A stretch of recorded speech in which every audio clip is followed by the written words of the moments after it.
So hi guys, we'll be studying the next topic, which is the last topic of international law, new international economic order.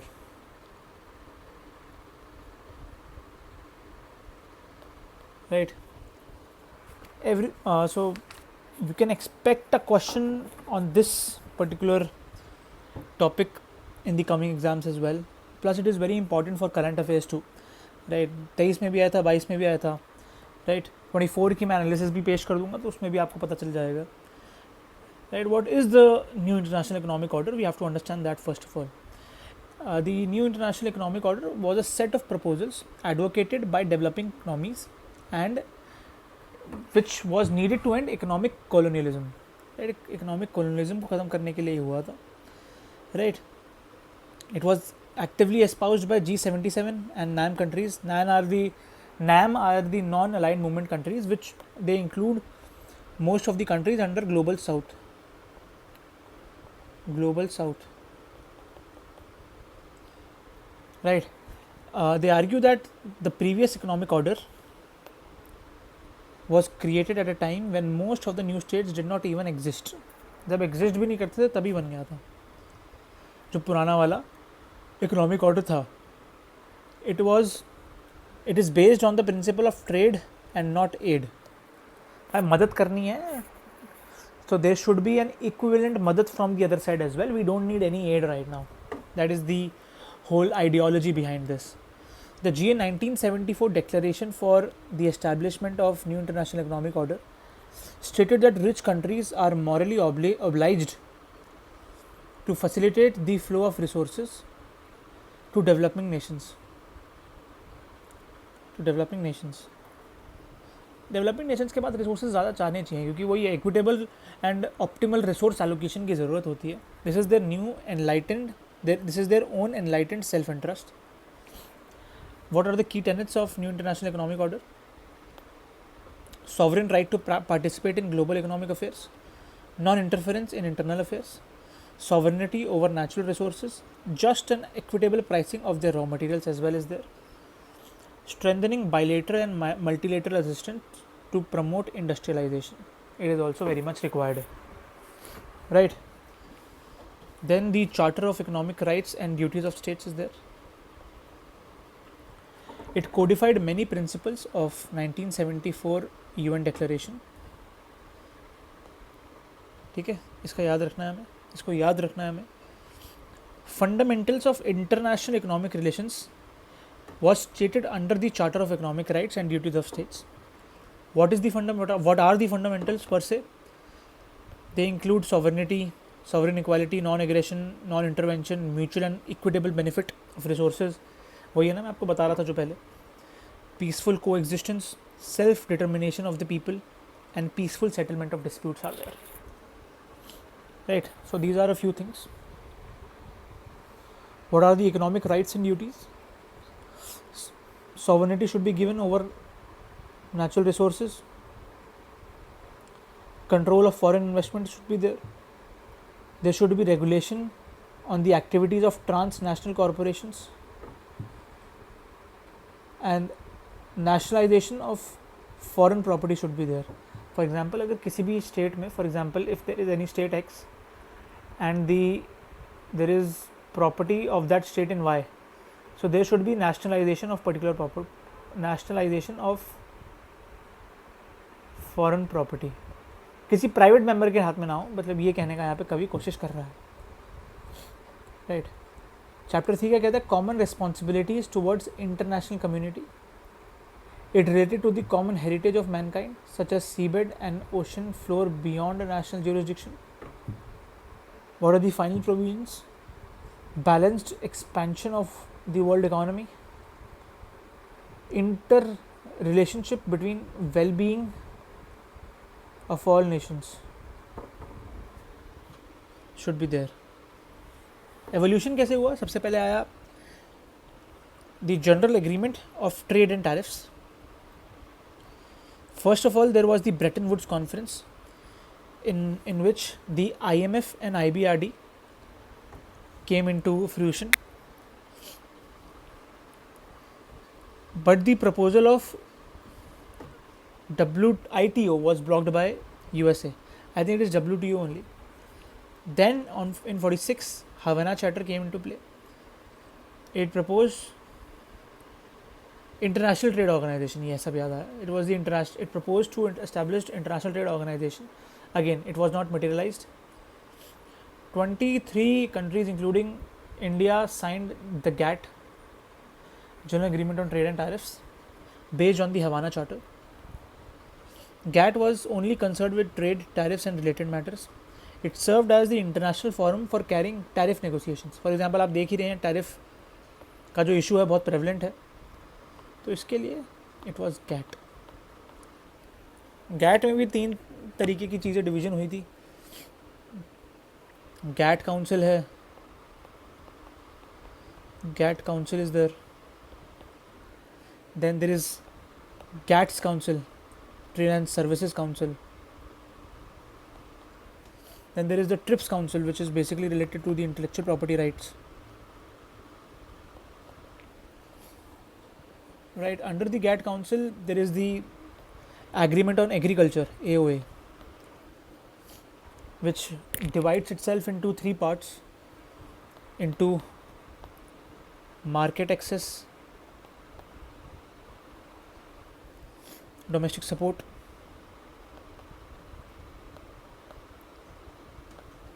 and export subsidies.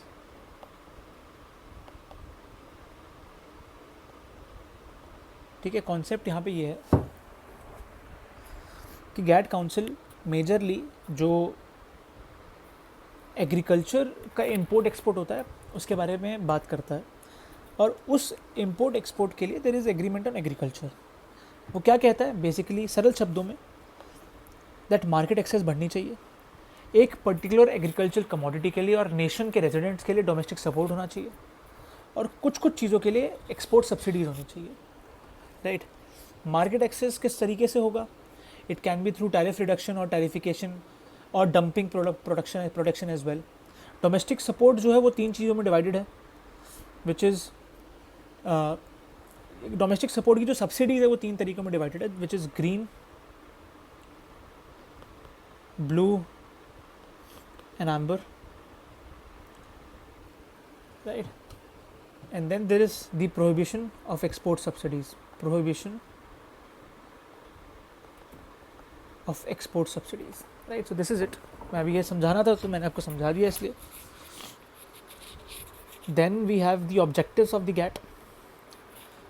By reducing barriers to trade and eliminating discrimination, GATT is aimed at expansion of international trade, increase in global production, development and full utilization of world resources, and raising the standard of living for the global community. That is the thing, that is the scene. Peace and stability through international trade and commerce is also there. Right, fundamental rights है, discrimination नहीं होनी चाहिए, quantitative restrictions कम होने चाहिए, resolving disagreements through consultations is also there. Right, Article 1 of GATT establishes the principle of most favored nation based on equal treatment and non-discrimination.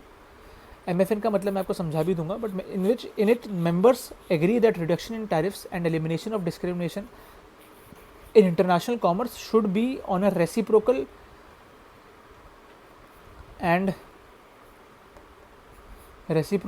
mutually advantageous basis. Parties are obliged to provide all beneficial terms extended to one state to all other states immediately and unconditionally. It applies regardless to the membership to GATT. Exceptions क्या क्या है? Balance of payment की difficulties है, domestic price support कम मिलता है, customs के union and free trade areas की गुफ्तगू होती है, एंड जो जनरल स्टेटमेंट ऑफ प्राइसेस की उसमें भी डिफ्रेंशिएशन क्रिएट होती है जो डेवलपिंग कंट्रीज़ को ऑफर होती है. टैरिफ नेगोशिएशन के 3 प्रिंसिपल्स हैं. There should be reduction in tariffs to be negotiated on a reciprocal and mutually advantageous basis, मतलब दोनों का फ़ायदा हो. The negotiation should be either for reduction of tariffs or binding of those tariffs. Good faith obligation of each country not to increase tariffs should also be there. To increase bargaining, good faith obligation for each country not to increase tariffs, to increase bargaining power in वो ये ना, अगर tariff बढ़ा दोगे जो US कर रही है, यूएस जो कर रही है example, right. Then post the 1987 Uruguay round came the World Trade Organization, right, by signing the Marrakesh agreement based on the Dunkel draft. Objectives क्या थे वर्ल्ड ट्रेड ऑर्गेनाइजेशन के? Raise the standards of living, ensure full employment, support large and steadily growing volume of real income and effective demand, expand the production of trade in goods and services both, दोनों की production बढ़े, protection and preservation of environment should also be there. WTO के अंदर बहुत सारी ministerial conferences होती हैं। It is compose of reps of member states, it meets every 2 years। अभी दोहा राउंड की नेगोशिएशन चल रही थी recently, Doha round, right. Then general council composed of representatives of all members which meet as appropriate. There is a dispute settlement body which is also established under Article 3 and Annex 2.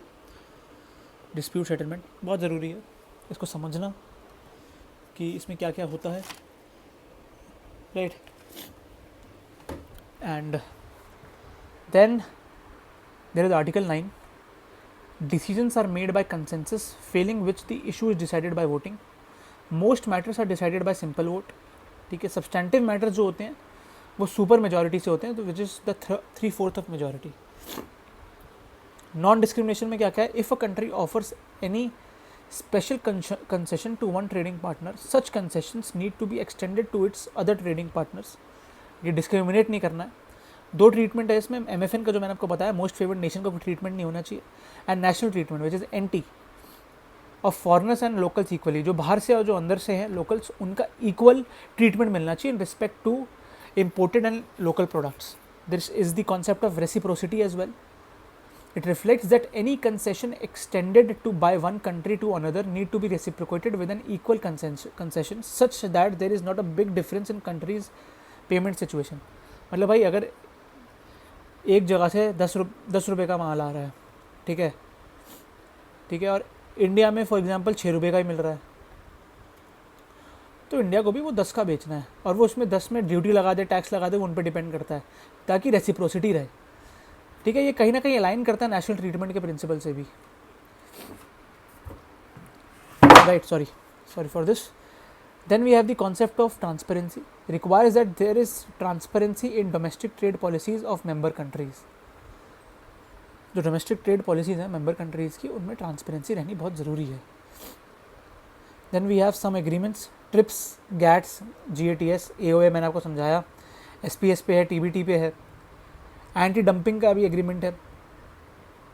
Dumping में भी यही concept आता है कि for example let me think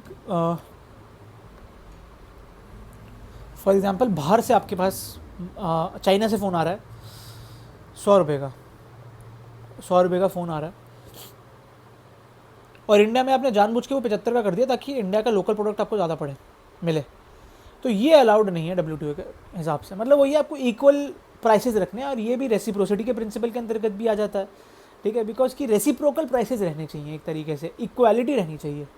arbitrary increase in prices should not be there. Then we have the dispute settlement body under article 3 and Annex 2 which is the dispute settlement understanding. Remedies क्या है? Compensation and counter measures at the same time. Purposes क्या क्या है?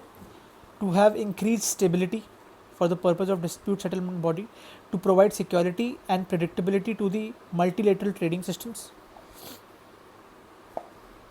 Then benefit oriented approach should be there. Instead of considering breaches of rights, the dispute settlement body looks more whether the benefits that a member expects to derive from covered agreement have been impaired by measures by the another member. यार देखिए, again reciprocity of prices होनी चाहिए, ठीक है। Benefits जो हैं एक तरफ से एग्रीमेंट में अगर खारिज कर दिए गए हैं, अगर मना कर दिए गए हैं या नहीं हो पा रहे हैं वो बेनिफिट्स अनदर मेंबर से, तो हम DSB के कॉन्सेप्ट को अंदर ला सकते हैं, राइट।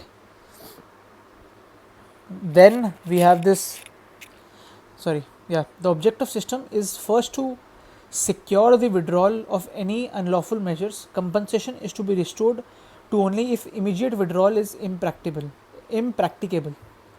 कंपनसेशन तभी आएगी जब अगर विड्रॉल इम्प्रैक्टिकेबल होगा. ठीक है, बहुत ही सिंपल चीज़ है. रिसेंट केसेस क्या क्या है? India's domestic procurement requirement for solar panels under JNNSM, countervailing duties impose by India on US steel products, CVD लग जाती है. Import duty on ICT products, export subsidy on sugar cane is also there. TRIPS was negotiated as a part of Uruguay round of GATT. TRIPS is a single part of single undertaking, all or none system for all or none system of the World Trade Organization. It applies to all WTO members mandatorily. ठीक है. IPR की बात करी गई है trips में. IPR क्या होते हैं मैं आपको बता देता हूँ. Intellectual property rights. ठीक है, बहुत तरीके के होते हैं जिसमें ट्रेडमार्क होता है, कॉपीराइट होता है, GI टैग होते हैं. ठीक है, पेटेंट होते हैं. ठीक है, मेजर ऑर्गेनाइजेशन जो है जो इनके रेगुलेशंस बनाती है वो होती है WIPO, which is the world intellectual property organization. Right. So copyright related ethics की राइट्स की बात करिए. These are granted to the creators of literally textual and artistic works. These rights protect only tangible, again ये important है, tangible expression to the idea and not the process पे नहीं है, ये आइडिया एक्सप्रेशन पे है. These rights exist from the moment the artistic work is created and do not require registration as a precondition to recognition. Industrial property की अगर हम बात करें, these are guaranteed to protect designs, indications and technological improvements appertaining to trade and commerce. They include patents, trademarks, designs, industrial designs, GI tags, layout designs, integrated circuits and trade secrets as well. ठीक है, easy है. आपकी जो IPR की classes होगी उसमें मैं सब कुछ समझाऊंगा ही, जब भी मैं लूँगा वो ज़रूरी भी है. लॉ ऑप्शनल में भी आता है, कंटेम्प्रेरी लॉ डेवलपमेंट में. Paris convention on protection of industrial property 1883 and the Berne convention for protection of literary and artistic works में भी इसकी बात करी गई है in respect to intellectual property rights. It was the first agreements to provide multilateral basis to intellectual property rights. WIPO जो मैंने आपको बताया यहाँ पे is the international body which administers these conventions. TRIPS कैसे पेरिस और बर्न के पार जाती है हमें ये देखना है. देखिए, ट्रिप्स में और तरीके के IP इंक्लूडेड हैं, GI, industrial design, integrated circuit layouts and trade secrets as well. Graded protection दी गई है ट्रिप्स के थ्रू ग्लोबल ट्रेड रिजीम को. There are higher minimum standards in respect to protection of intellectual property rights. There is linkage to the dispute settlement body, which is more effective for the enforcement of intellectual property rights. There are new provisions on compulsory licensing, which did not exist under Paris or Bern. Sui generis regime for plant, right? And for that there is the India PPVFR Act. India Plant Variety Protection Act or something like that, it was there. मतलब it is basically for biotechnology, right? Then we have the Doha Declaration as well, जिसमें भी trips और IPR की बहुत बात करी गई थी. In response to the concerns of developing countries regarding limited or no access to medicines at affordable prices, the WTO members agreed to issue Doha Declaration to clarify TRIPS agreement in respect to public health. The declaration states that TRIPS agreements would prevent members from taking steps to protect public health and makes clear that each member has the right to create certain exceptions to its IPR laws and to enable it to grant compulsory licenses for manufacturing essential goods such as life-saving drugs, and even for the consent for the holder of IPR is not forthcoming. Member states may also grant compulsory licensing for limited export and import of medicines where the receiving country lacks manufacturing capacity. देखिए, सरल शब्दों में बताता हूँ दोहा declaration क्या है. दोहा declaration For example, there is X state and there is Y state. In X state, there is the possibility that their budget is less, they've become bankrupt,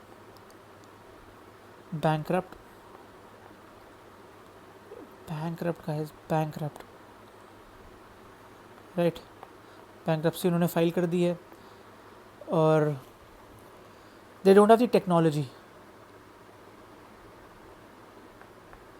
right. So in Doha declaration there is X state and Y state. In X state budgetary deficit है, bankruptcy है या technology कम है, right. तो Y state जो है, अगर उनके पास ज़्यादा टेक्नोलॉजी है, if they have better tech and better medicines, then it is the duty for them to send it to X state. कवि यही कहना चाह रहा है in the concept of compulsory licensing. ठीक है, so that is it, right. challenges क्या क्या है इसमें ये देख लेते हैं हम लोग. एक्चुअली पब्लिक हेल्थ के लिए बहुत इंपॉर्टेंट था, इसलिए इस चीज़ को लाया गया, क्योंकि कैंसर से बहुत लोग मर रहे थे, अस्थमा और ये सारी जो चीज़ें, इंसुलिन का कहीं कहीं पे प्लांट्स ही नहीं है, तो इस वजह से कंपल्सरी लाइसेंसिंग के कॉन्सेप्ट को बहुत ज़्यादा तवज्जो दी गई. Even though Doha declaration recognizes gravity of public health problems, it leaves number of technical and legal issues unresolved. The term epidemic has been left undefined here. Chronic disease की existence national emergency नहीं हो सकती है कभी कभी Doha declaration के through. Administrative burdens associated with procedural arrangements will be costly. That means there is red tapeism.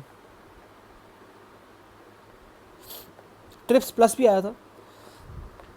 While laying down common minimum standards, TRIPS allows members to have higher levels of protection under sui generis. These are TRIPS plus laws and regulations. The developed countries are moving in direction of higher standards, and they are also featuring more and more FTAs, which are the free trade agreements, and the other agreements. Since these provisions go beyond minimum standards under TRIPS, they may dilute it and also end up diluting flexibilities under it. That is the ability to use compulsory licenses for medicines in public health emergencies. So they are not always enforceable against other country if it doesn't accept higher standards. तो इस बात का हमें ध्यान रखना है कि common minimum standards बन चुके हैं, और कॉमन मिनिमम स्टैंडर्ड्स का जो कॉन्सेप्ट है उसमें हायर प्रोटेक्शन दी गई है सुई जनरस को. उस वजह से जो कंपल्सरी लाइसेंसिंग का जो कॉन्सेप्ट है वो हैम्पर हो सकता है. तो कभी यही कहना चाह रहा है. Thank you so much. If you have seen it till here, don't forget to like, subscribe. Have a great day ahead. कुछ समझ नहीं आया तो कमेंट में ज़रूर लिखिएगा. Thank you.